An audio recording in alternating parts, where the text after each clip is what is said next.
జయ గురుదత్త. దత్తబంధులకి సాదర స్వాగతం.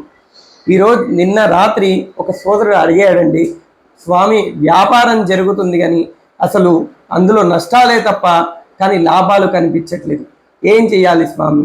మా పక్క వాళ్ళందరూ కూడా వ్యాపారం బాగా జరుగుతుంది కానీ నా ఒక్కడికే కావట్లేదు, ఎందుకు ఎందుకు అంటే ఏం చేయాలి, దేని వల్ల లోపం వస్తుంది అని నేను అడిగాను.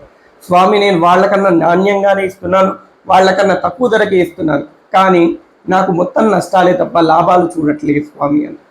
బాగున్నది, దీనికి ఏం చేస్తే బాగుంటుంది అంటే మీరు మీరు వ్యాపారం జరిగే స్థలంలో ఒక గాజు పాత్ర తీసుకొని అందులో కొద్దిగా నీళ్లు పోయాలి.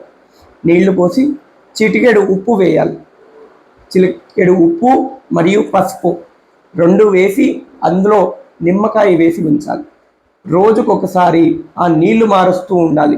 నిమ్మకాయ వారం రోజులు అయినా సరే అలానే బాగానే ఉంటుంది, కానీ వారం రోజుల తర్వాత అది కొద్దిగా మెత్తబడిపోతుంది.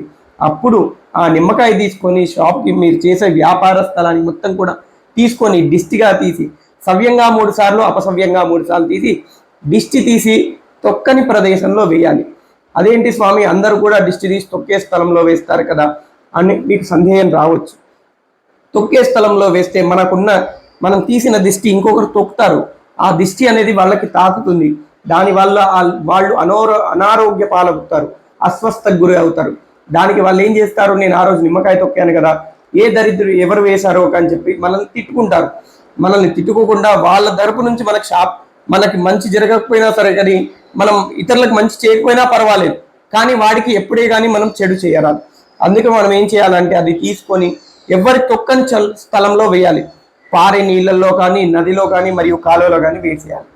అది అలాగే మీరు ఏం చేయాలంటే 7 వారాలు శుక్రవారం రాత్రి పడుకునేటప్పుడు ఒక గాజు పాత్రలో కొన్ని నీళ్లు తీసుకొని కొద్దిగా చిటికెడు పసుపు వేసుకొని మీరు పడుకునే స్థలంలో మీ తలకి పైన, మీరు పైన మంచం మీద పడుకుంటే మంచం కింద పెట్టుకోవాలి, లేదంటే కిందనే పడుకుంటాం స్వామి అంటే మీ తలకి కొద్దిగా పైన పెట్టుకోవాలి. అలా పెట్టుకొని తెల్లవారుజామునే లేవగానే అది తీసుకొని 3 సార్లు ఇలా సవ్యంగా 3 సార్లు అపసవ్యంగా మీ తల చుట్టూగా తీసి ఎవ్వరి తొక్కని చోట్లో చెట్లకి పోయరాదు. అలాగానే పొద్దున్నే లేచి వాళ్ళందరూ నడుచుకుంటూ పోతుంటారు, ఆ స్థలంలో అసలుకే పోయరాదు.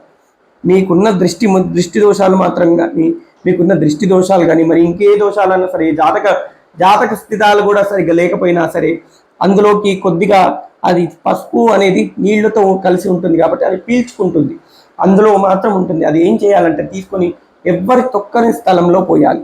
అలా 7 వారాలు చేయండి.